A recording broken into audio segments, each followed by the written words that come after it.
Welcome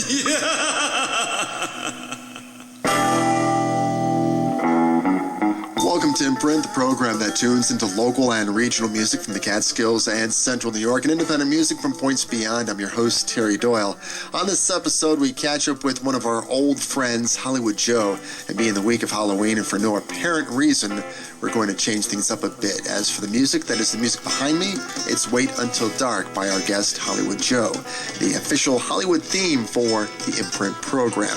The IMPRINT program, the Halloween edition. Yeah, and we can tell you some plans for Halloween during the very incomplete calendar, and that includes body parts, bones, animals, shindigs, fiddles, all sorts of cool stuff, and a tribute band.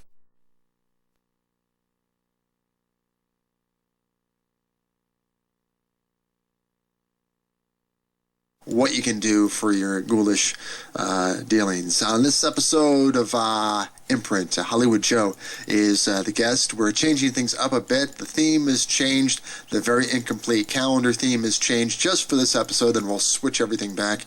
But why not? Do it for Halloween. It's cool.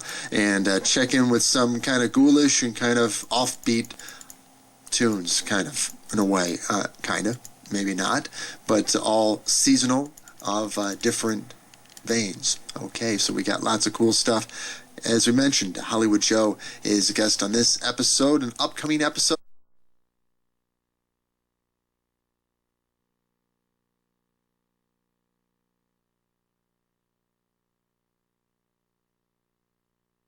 Back here on the IMPRINT program, I'm Terry Doyle. On this episode, we're going to touch base with one of our musical friends that go back many years, actually back even before I think the IMPRINT program was officially born, Hollywood Joe. So first of all, welcome to the program. I'm glad to be here, Terry. Nice to see you again.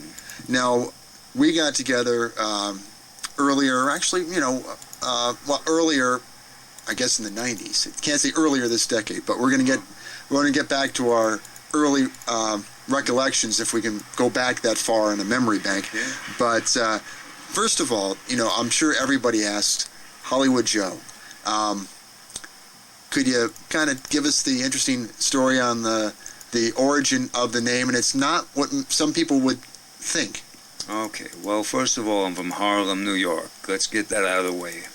Hollywood Joe comes out of always primping up my hair and doing it black and wearing mascara and wearing suits and being known in the neighborhoods of Queens as like a movie star type character, like a Tony Curtis or an Elvis type character.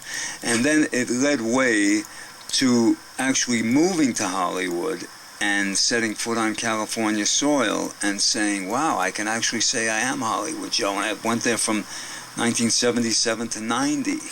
So I can say I'm Hollywood Joe, but I'm really a New Yorker at heart, Well, let's see. You're part California, so am I. I mean, I think when we first got together, I had mentioned I lived out in Los Angeles at that time, right around the same time that you lived there. Right. I lived there from 80 to 90. Okay. So we were all there around the first time. And the first CD, I think, you gave me, actually the earliest stuff was cassette and vinyl. We're not saying 8-track. We're not going to get, we're not that old, or cylinder, or... no, we're not going back to 45 RPM. No, on the CD Jack of Hearts, which we featured some songs from time to time, that was released back in 1995. I can tell you that was the first liner note that I'm referenced on, so I'd like to say, was late thank you, like 14 years later. Okay, thank you very much. And on that, and then also on the CD you autographed, which we can say was back in August 26th of 1996. Oh, that was a long time ago. Civil War. Red and blue. Well, I don't know if it says, we never reference 96 as in 1996, or is that 1896? 1896. Okay, we'll go with that. That sounds good. Lincoln and all them, 30 years after Lincoln died. But on the CD here, it seems like you have a foretold of the future record that would come down the line. It says, be good and stay young. So this leads us into our first song on this episode, which comes from the follow-up CD. It's called Hollywood Joe, Alive and Well in... ... question mark. Okay. Where is he alive and well? Is he alive or is he well? Or either. Neither, neither? Maybe neither. Maybe he's out. Now the song Stay Young, walk us into that one. Stay Young, let's see. Story reference about, aging and not wanting to age, and if you stay young, you'll find it hard to getting old.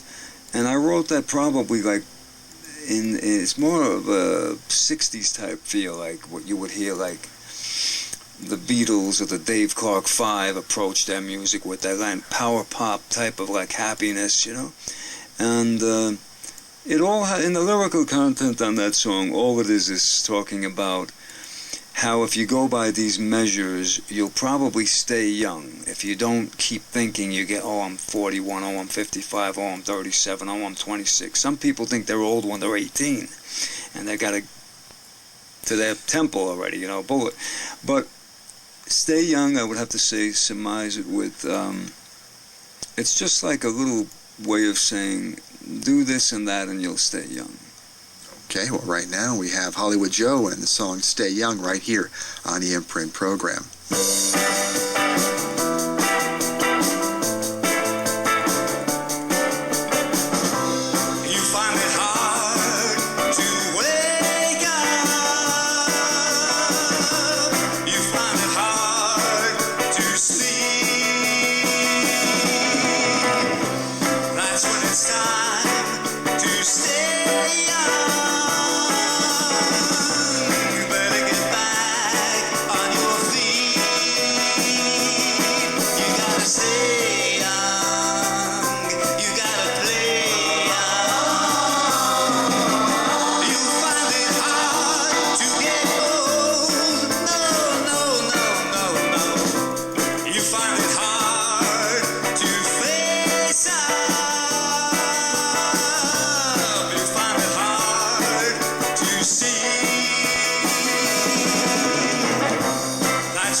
That was the song Stay Young, Hollywood Joe from Hollywood Joe's Alive and Well In, ... CD, released back in 1998, right? 98, right, yeah. Now, let's go back to the first time we came across each other. You dropped a song called Hello December, which we'll feature on program, a little bit of an interview section about that later on in the year as we get into December. But that's the first time that we came across each other when I was on the radio in Delhi. So, that's right. And that's a lot. You actually dropped something on that at that time. That's an older song than what project was that involved with? Well, that was just a vinyl disc I put out, Terry. 45 RPM white vinyl, White Christmas on the A side, Irving Berlin, and on the B side, my sort of like holiday-esque, snowy, walking through the snow type thing called Hello December. It speaks about, the lyrical content says, hello December and goodbye November, thank you for all of your days. I'm talking to a month, not talking to a girl. In the bridge it unfolds, it says on the way to June, and it goes through the summer. It's very picturesque in your mind. It's like a book unfolding, But yeah, I gave that to you sometime in '93. If you remember, I was working up the construction site here in Delhi, and I came down and found you on the radio, and I gave you that. And then I didn't even have a CD out at that time. I had a lot of the things recorded, but they weren't on one format yet. And I even put the Hello December on the Jack of Hearts CD, the first CD. So you get double whammy on it now. Now you're fixed. You can't get away from it. White vinyl or disc. I'm modern now. Yeah, that's good. And well, right now, of course, we'll talk about more about Hello December in December. Right now, this week, we got Halloween, and we have kind of earlier in the hour and also later on the hour, we're utilizing this song, "Wait Until Dark," as a theme for this week's episode of IMPRINT. Obviously, you're on the program, but also has that Halloween feel. Give us what did we hear, and what are we going to hear at the end of the program? How did you come across with that song? My friend Franco the Mountain, who maybe you'll have on a show someday, down from Harlem, New York, called "Wait Until Dark" the Halloween national anthem, because it's spooky. It sounds like bones. My friend Richie Steele played xylophone. I played guitar. We doubled the line, put a bass on it, and it's eerie, and it sounds Halloween-esque in that it has no lyrics. It's do do do da ba do da ba do do da da ba do do da boom ba, and it just has a middle break where a Spanish guitar kicks in. You got to hear it to believe it. So that, well, people did hear it at the start, and like I said, it's a theme to the IMPRINT program this week, and I'll make I can make tradition like that. So every week of Halloween, we break that out as the theme of the IMPRINT program, and we can make that. It's foretold now. It's recorded. It's done. So every Halloween, we'll have "Wait Until Dark" as the theme of the IMPRINT program. Now let's jump into you play a lot of different styles. There could be, rock and roll, rockabilly. You do more. You can also do standard, kind of standard songs, and then all different. Maybe even a little bit of a country feel with, Hank Williams. Yeah. And we can touch on that different ways. To some people, do you have a preference, or obviously, you like a lot of styles. Yeah. But there's no particular preference. You just like all types of music that you can pick up on. Right. I was influenced by my father's record collection: Bing Crosby, Frank Sinatra, the Ink Spots, Louis Armstrong, Bix Beiderbecke, Django Reinhardt the Gypsy. That's before I even heard of rock and roll. Now you know how old I am. And the fact is, once I heard rock and roll, I saw that rock and roll, Elvis and the Beatles, came from all that. But they echo boxed it, and they put the analog delay on it, and they made it big. So when I went to write songs on what my memory banks had for me, I wrote those 32-bar under 3-minute tunes. Some of them go over 3 minutes. Please forgive me, Lord. But 3:10. 3:10. I'm in trouble. I don't want that happening again. You gotta do the quick fade. Woo! So there's a lot of rockabilly, there's hillbilly, there's square dance, there's blues, there's bossa nova. I play a little bit of everything on guitar. I don't try to stay too long on one thing. People say, "Oh, he's a jazz guitar player." I go, "Nope. I'm a guitar player. I can read a little music, and then I can throw some chords in, a minor 7th or 13th. Then I'll switch, and the next song has nothing but 3 chords, A, D, and E, sort of like a Carl Perkins, Chuck Berry thing, Elvis, But I love ballads. I love songs that have a heart to them, I always loved the way Elvis and Bing Crosby sang, Dean Martin, Sammy Davis Jr. They had a wonderful way of singing. I like Django on guitar, Tal Farlow. I used to hang around with him down in the village there. And all of that adds up to your songwriting, the way you're influenced by how you play your guitar and you start to sing. You start to write songs in that style. I don't start singing in the vein of a heavy metal or a punk band. That's just not me. Although I've been in many of those audiences, you know what I mean? So my stuff comes from a melody, from which you could put a harmony to, and whatever rhythm you want, We got songs on these records like "I Don't Ever Want to Live Without You," and that's like has bossa nova chords in it, and we'll go to a thing like "It's All Over Town," which is like a country and western square dance thing. So it's all coming from one guy, one brain, Influenced by the Beatles, too, because they do the same thing. Now watch out. Now the song we're going to check in, as we mentioned, is one of the other songs from Alive and Well In CD is "The Girl I'm in Love With You want to walk us into that? Okay. The girl I'm in love with is, I think I wrote this with many girls in mind. You know how you think about how many girls, and it was probably one present-day girl affecting me when I wrote that. The girl I'm in love with is going home today, and when she bids me farewell, I'll be on my way. That's the opening lines. It's about a girl, I think, that I met in Los Angeles who was going back to Michigan, and she had some difficulties between drugs, drinking, and divorce, so she had to retreat, as I call it, you know, like get back home. And I remember the day she was going home, and I said, boy, I never went out with her. I never really dated her or anything, but I love her. Not in the love of romance, just to love her for her spirit. The girl who I'm in love with. Okay, well, right now we are going to hear Hollywood Joe and the song The Girl I'm in Love With, and then we're going to join up with Hollywood Joe a little bit later on this hour. The girl I'm in love with is going home today, and when she bids me farewell, I'll be on my way, but I know I'll never leave here, 'cause she'll return one day. But the girl I'm in love with is going home today. I know that I will miss her when she goes away, and then I'll think about her, and here is what I'll say. I know I'll never leave here, 'cause she'll return one day. But the girl I'm in love with is going home today. My heart will never leave her, though she'll be away. My love will just grow stronger, stronger every day.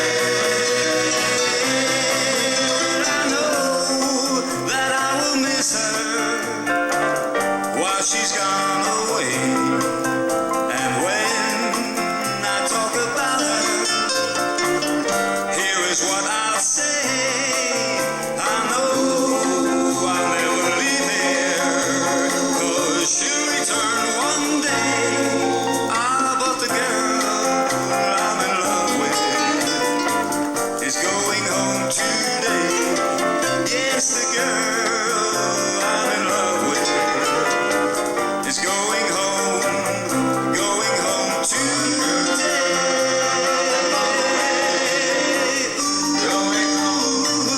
Going home today. I'm in love with. Going home today.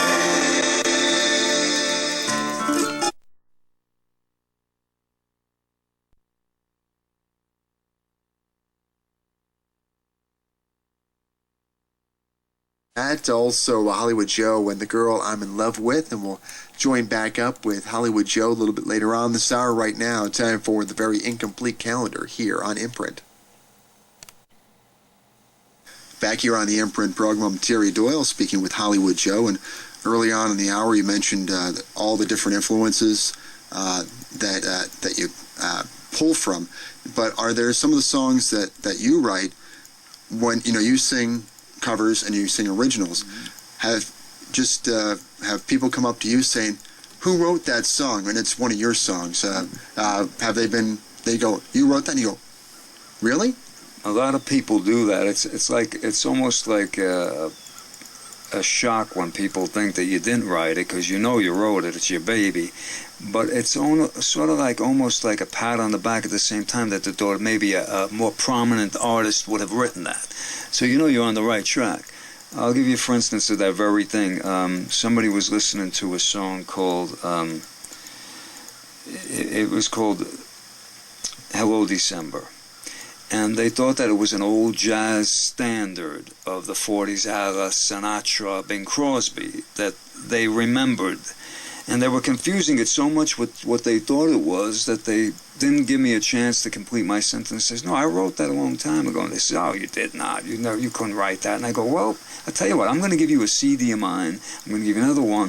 And I'll give you even a tape of other stuff. And you bring it home, and I'll tell you that I wrote all that stuff. And I'm not bragging. It's just understood. That's what I write. And I'm not original. I'm a copy of many things. And that's a good thing to hear, you know, that you could admit that, you know, yes, people think that sometimes you're a copy of something. Yeah, you get so copyful, is that a word? That you actually sound like maybe a song that went by. There's another song in there called Little Girl. And Little Girl, a buddy of mine in New York thought that the Beatles had written that, Lennon and McCartney. And I took it as a compliment, but I could never prove to him until I gave him the CD that I wrote it. Now, that could lead me into something else. Do you have other plans for future CDs at this time, or, you know? Well, yeah, I was just mentioning that a buddy of mine down in Harriman, New York, outside of Nyack, Franco the Mountain, you might want to look him up on the internet. Very freaky guy, great guy. He's been piecing together tediously many of these performances I've done, along with little 30-second guitar solos that intersplice in between the cuts. And we're trying for another CD, which would have been out hadn't I made this trip here to New York. I'm here on a funeral, by the way. You know, a buddy of mine, Charlie Bailey, passed away. So we got something coming up soon, maybe by the end of the year. Okay, well, that's a good preview, and now we can tell people, I mean, the two CDs that we have here, Alive and Well In, and then also Jack of Hearts. What's the best way to find out information about, you know, what you're doing, and then also where people can get the CDs? Okay, I have a website, HollywoodJoe.com, or try HollywoodJoe.net. I pay for both of them. And there's a thing called cdbaby.com from up in Oregon, which is tremendous. I've only sold about 30 CDs in the last couple of years, but at least it gets your name out there. You could hear 30 seconds of each song on the two CDs I have out, and then they snip you off. They don't want you to go past 30 seconds. So CD Baby, there's a place called Music Stack, there's GMM Global something network that has my CDs for sale in Norway for $400 or something. But you don't want those.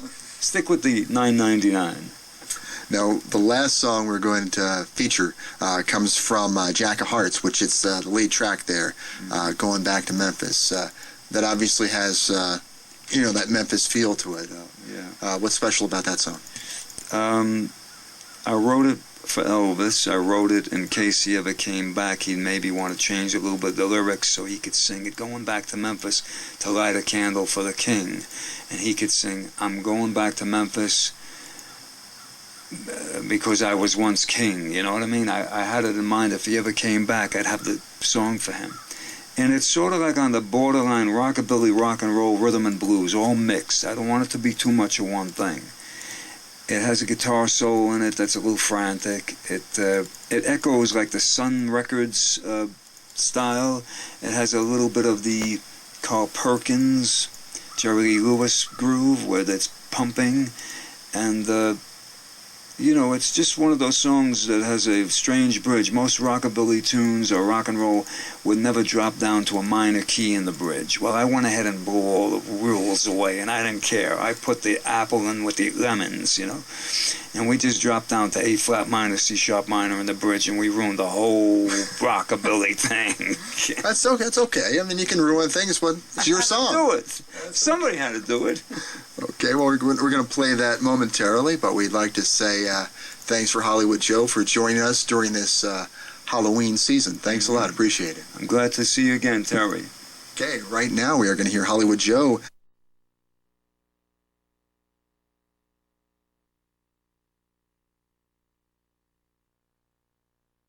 Joe and the song Going Back to Memphis right here on the Imprint program. I'm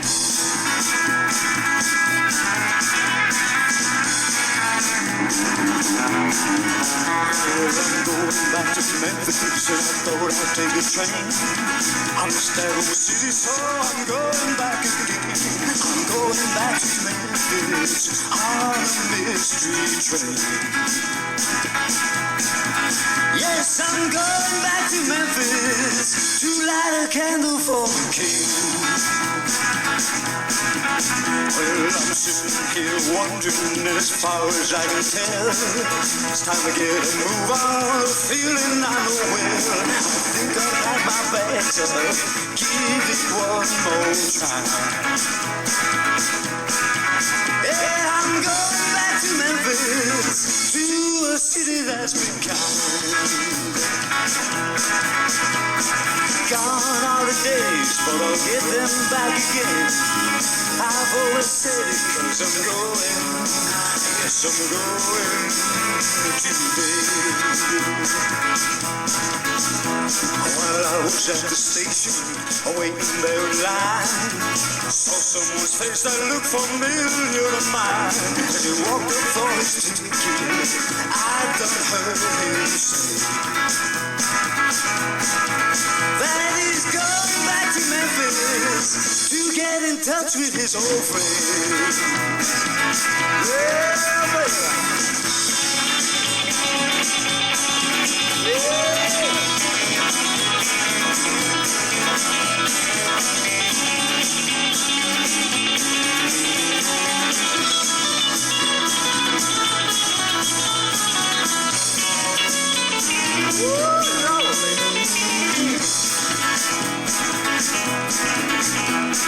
Gone are the days, but I'll get them back again. I've always said it, 'cause I'm going, yes, I'm going today. As I rode into Memphis, what did I see? A pretty town just waiting there for me.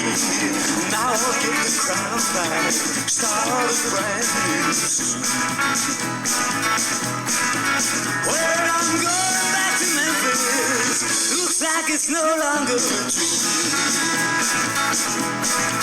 Yes, I'm going back to Memphis to light a candle for the king. Well, I'm going back to Memphis to light a candle for the king.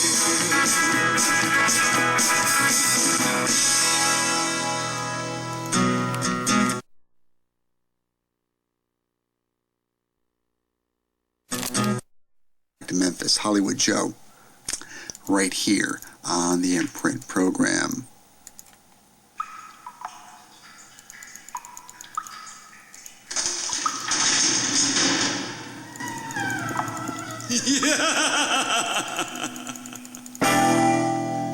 As we wrap up this episode, this Halloween episode, of course, right here, Wait Until Dark, Hollywood Joe, a little of a Hollywood theme, Halloween theme for the IMPRINT program. I'm Terry Doyle. I'll speak to you in the near distant future.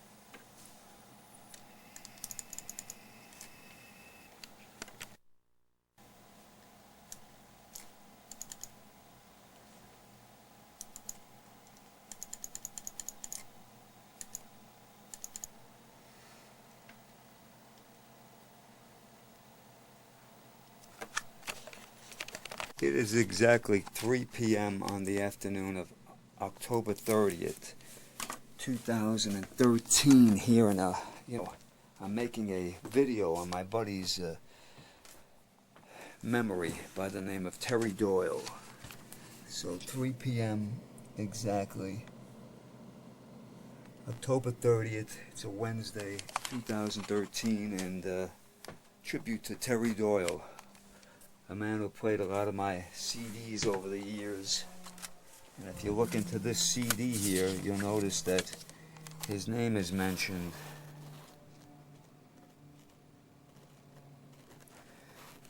WDHI, amongst many others. And he had me on his show way back in the year of our Lord 2009, 4 years ago. So I'm paying tribute to him today for all he's done, and he played my records over the airwaves up in the Delhi, Walton, Oneonta, Cobleskill, Roxbury, Hamden, Stamford area of New York. Many years ago, I was the first to ever cite him on any kind of writings in a liner note reference. Terry Doyle, WDHI, that's in Delhi, New York. I met him there in October of 2013. That was 20 years ago. I met that man. Hey Terry, you looking over at me? He's looking over at me to see what I'm doing. And yep, that's the way it is on Halloween here, 2013.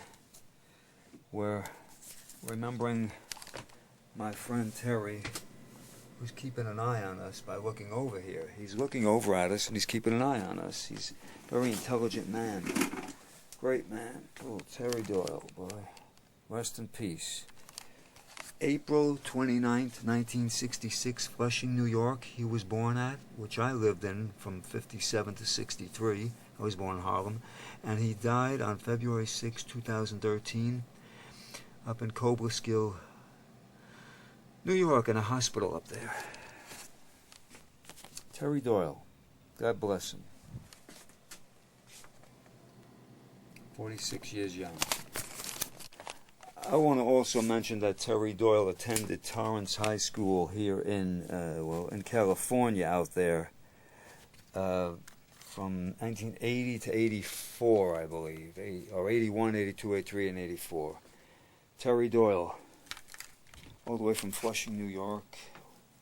I met him in Delhi, New York, October of 1993 when I was working on a construction site in Delhi, New York, on Federal Hill 1 for the glassmen, so we're building a barn and all that. And he had a radio station on locally, and I went to see him. I lived in Hobart too, besides Hamden, and he had a job at Covidian, which used to be Tyco. He took a job there at that factory, which gave him benefits, and he did the Roxbury WIOX radio station for a few years.